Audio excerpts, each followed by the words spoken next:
dari Uniba, dari Prodi Pendidikan Bahasa dan Sastra Indonesia. Di sini kami bertujuan untuk mewawancarai Ibu sebagai guru pendamping di sekolah ini Rafaha, SLB Rafaha, untuk mengetahui latar belakang siswa yang telah kami tadi ajak ngobrol. Nah, kemudian bagaimana proses atau latar belakang mereka dari awal masuk ke sini sampai sekarang? Kalau misalkan ditanya latar belakang dari 4 anak tersebut ya, otomatis itu berbeda-beda. Dari latar belakangnya seperti apa, terus cara masuk ke sininya itu seperti apa, itu berbeda-beda. Ada yang pindahan dari MTS, ada yang murni langsung ke SLB juga itu teh. Terus ada masuknya telat, diibaratkan telat, jadi nggak dari misalkan kalau usia sekolah misalnya dari kelas 1 langsung kan seterusnya gitu, nah emang enggak. Nah kalau buat anak yang perempuan, anak Afini emang dari TK sudah masuk ke sini dari umur kurang lebih 6 tahunan dia tuh udah masuk ke sini. Nah dulu tuh SLB Rafa itu nggak langsung di sini tempatnya, tapi kita itu ikut bangunannya di SD yang itu di Arjasari. Nah, terus pada tahun kalau nggak salah ini Maya, saya juga masuk ke sini tuh tahun 2019. Nah ini sekolah ini teh kalau nggak salah didirikannya 2015 ini teh. Nah jadi alhamdulillah punya bangunan di sini, terus dibangun. Dulu mah bangunannya cuman 2 ini sama ini aja, terus alhamdulillah kita lama kelamaan ya punya dapat bantuan buat bangunan. Jadi kita dapat ruangan yang di atas 2 sama yang di belakang seperti itu. Kalau ditanya latar belakang, kalau Afini itu masuk ke sekolahnya mulai dari TK, SD, terus SD-nya kelas 5, kelas 6 mulai dipegang sama saya. Kalau dulu ada guru yang lain yang megang dia. Nah kalau dekat Mira, kalau Mira itu mulai dari SD Mira, cuman kalau latar belakang masuk ke sini saya kurang tahu ya. Fawas sama Mira, soalnya kalau saya pas masuk ke sini itu udah ada dia, tapi udah di posisi SD Fawas sama Mira itu. Nah kalau jadi udah ada bangunan ini kalau nggak salah Mira sama Fawas udah masuk ke sini. Nah kalau Randy mah pindahan dari MTS. Jadi di MTS itu latar belakang Randy bisa masuk ke sini itu karena dia itu kata wali kelasnya yang sebelumnya itu termasuk orang yang pendiam, pemalu, pokoknya. Terus waktu kita penjaringan juga, kan SLB ada penjaringan gitu ya, mencari ABK buat sekolah gitu. Terus penjaringan ke sekolahnya langsung. Pada saat itu teh pas momen bagi rapot kita teh ketemuan sama orang tuanya sama Rendinya juga. Terus emang gak berani buat lihat muka kita gini atau angkat gini aja. Emang latar belakang Randy mah pemalu kan, pendiam gitu ya. Tapi pemalu pendiam itu teh pasti ada sebabnya, karena kita selama berapa tahun ya, kurang lebih 1,5 tahun mungkin ya kalau sama sekarang. Dilihat perkembangannya cukup pesat dia, mulai dari sosialisasinya. Dulu kalau pas awal-awal kesini angkat kepala juga gak mau gitu, diibaratkan seperti itu kasarnya gitu kan, angkat kepala gak mau. Terus lihat lawan bicaranya juga nggak mau dia teh. Terus pemalu kalau misalkan orang lain istirahat dia mah gak keluar kelas, tapi itu sembunyi di bawah meja dan nyumput nyumput, bener-bener nyumput, nggak mau terus dilihat sama orang lainnya, nggak mau Randy mah.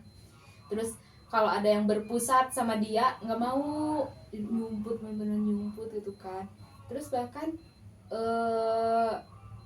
apalagi jajan gitu ya, keluar kelas juga nggak mau dia mah dulu mah. Tapi sekarang alhamdulillah sih udah berani jajan, terus udah berani tatap muka, kalau ada yang ngobrol teh berani gitu. Terus sekarang mah lebih bawel, dulu mah bener-bener pendiam, introvert pokoknya begitu kan.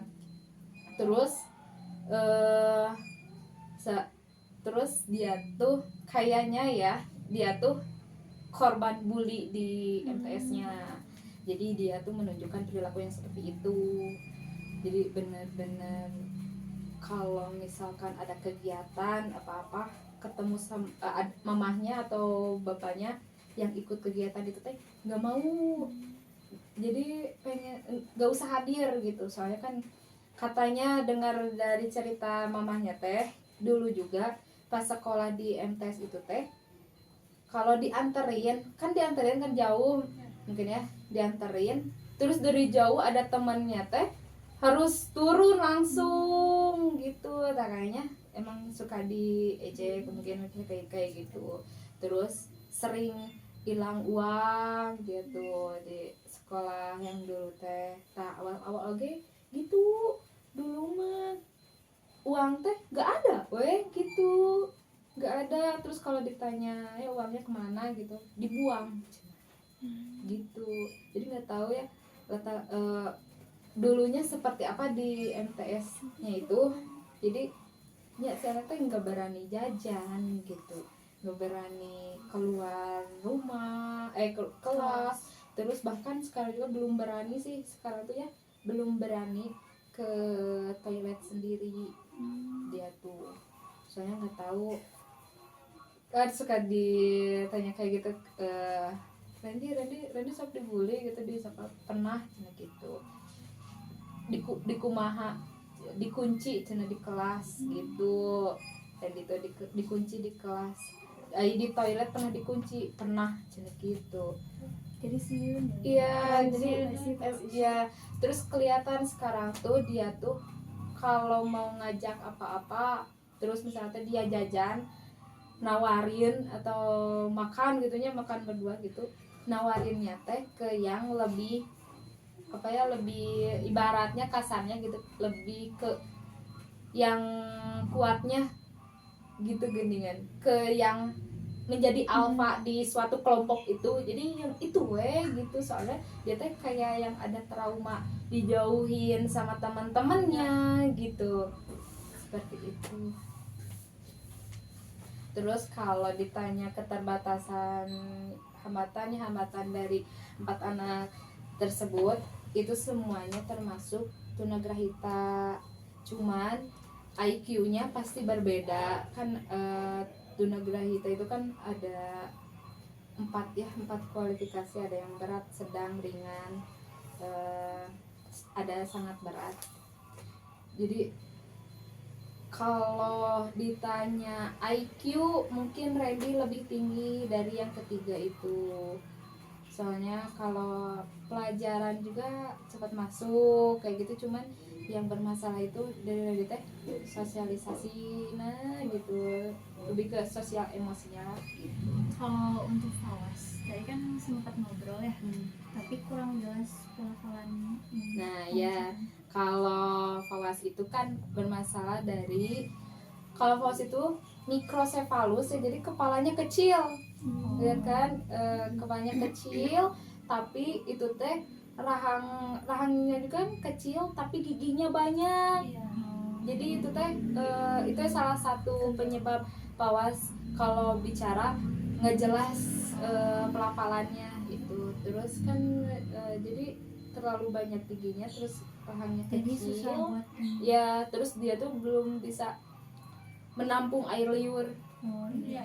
Ya kalau dulu kan masih kecil mah bisa itu di bekalan sapu tangan gitu kan, tak ini kan udah besar jadi ada rasa malu mungkin ya, jadi nggak mau bawa sapu tangan, tapi dia belum bisa buat nampung air liurnya buat ya. Kalau yang kita kan yang normal gitu bisa menelan lagi ludah kita kan, ini wah pawas mah belum bisa. Mira juga sama ya, kurang jelas. Iya, Mira juga sama.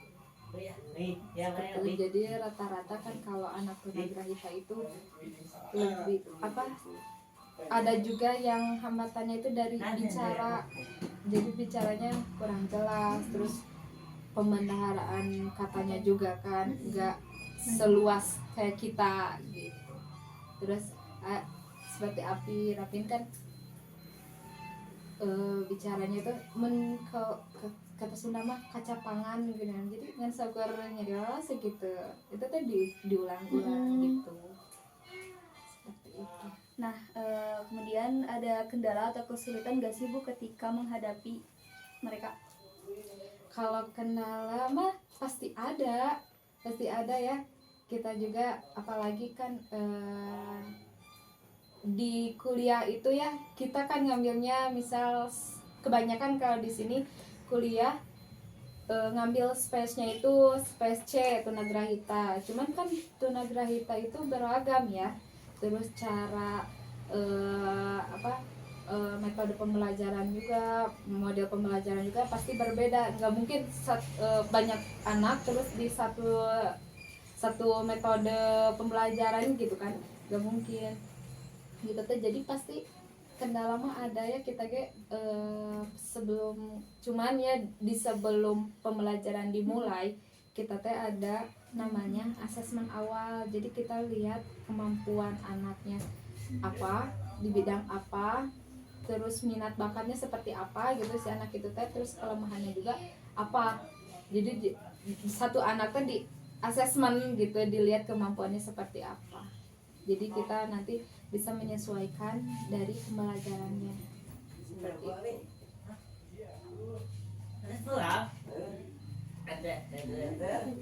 Mungkin kalau kesulitannya ya kendala mah itu sih dari pembelajaran mah, berbagai model pembelajarannya. Terus kelebihan dari keempat anak itu apa sih Bu? Kelebihannya Ya, dari kan misalnya teh dia bisa menggambar, menjaga gambar atau apa gitu. ya itu kan salah satunya Afini itu pernah ikut lomba boce harapan ke-1, terus fashion show fashion show juara ke-1. Jadi Afini mah lebih ke seni sukanya, terus sama yang kalau olahraga mah paling senam sama boce gitu. Terus kalau Randy mah dari pembelajarannya emang cepat sih, kelebihannya seperti itu gitu. Kalau Pawas mungkin dari lebih ke berkegiatan yang melibatkan tenaga fisik, dia bisanya seperti itu gitu, jadi semangat gitu. Kalau Mira mah senang yang kelebihannya itu bisa mengikuti tarian gitu, aktif dan cerewet, segala ditanyain. Nah Randy gitu, segala apapun ditanyain, dan juga baru gitu nya bertemu dengan orang yang baru, jadi Butuh harus penyesuaian. jaim gitu kayaknya. Kalau udah kenal mah segala hal ditanyain. Don Cara mengatasi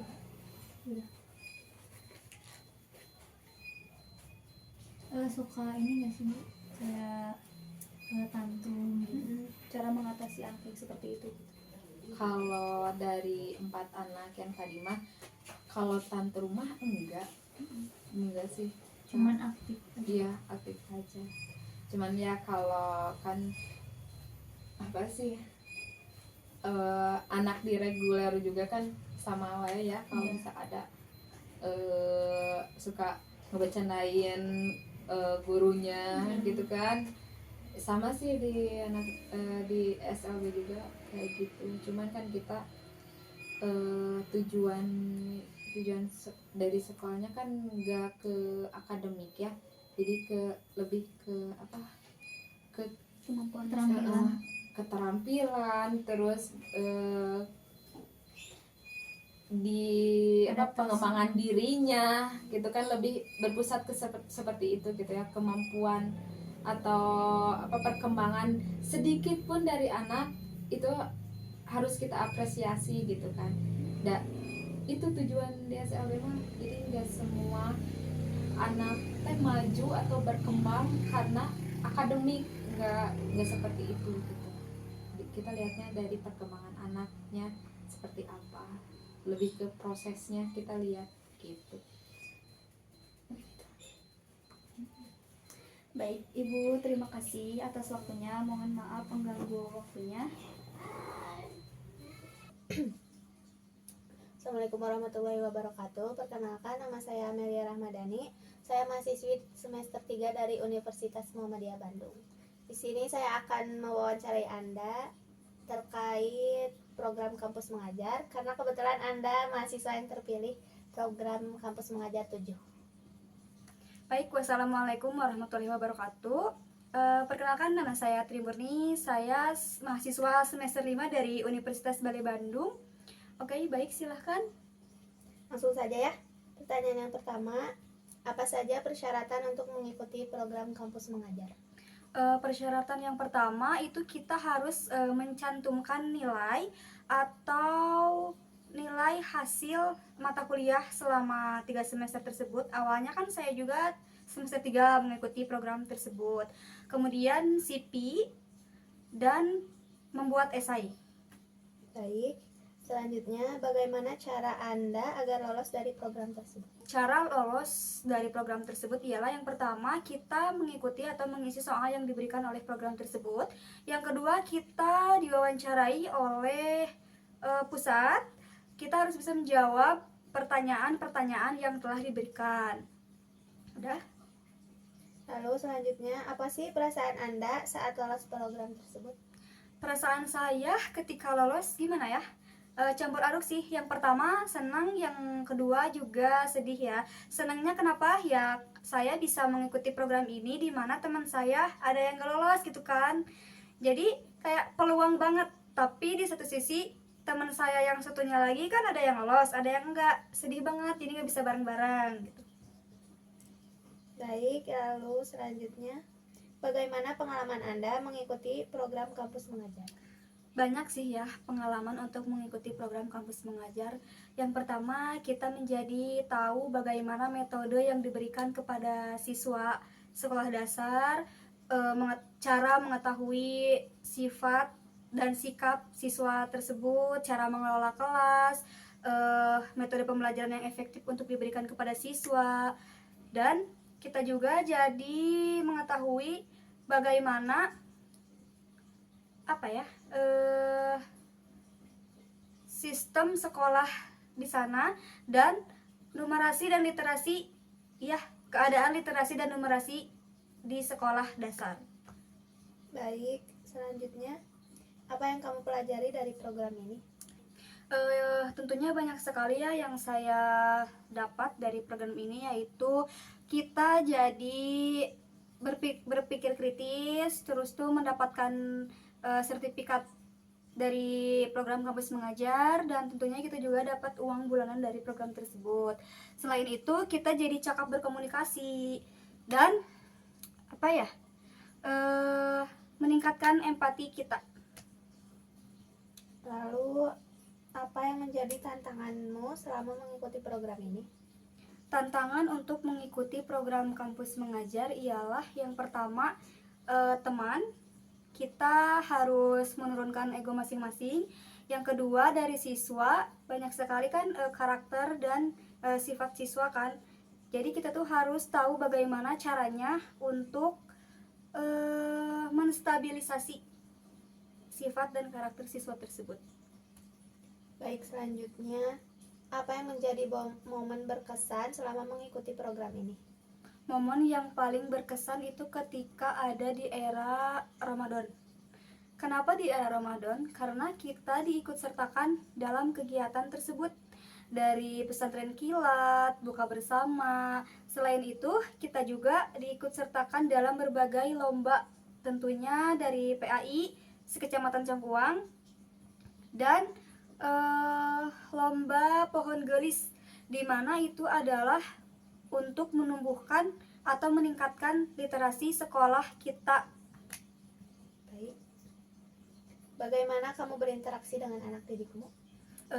Cara saya untuk berinteraksi dengan anak didik yaitu yang pertama, kita harus pendekatan dulu kan terhadap siswa tersebut, bagaimana cara siswa tersebut belajar, mengetahui cara siswa tersebut belajar dan cara mengatasi siswa tersebut dalam moodnya.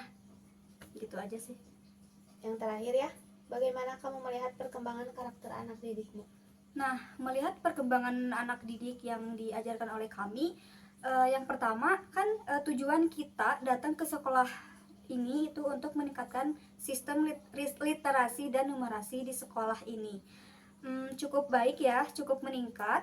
Yang tadinya literasi siswa di sini agak rendah menjadi cukup baik. Begitupun dengan numerasinya.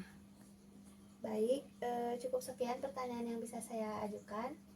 Terima kasih dan maaf sudah mengganggu waktunya. Baik, sama-sama.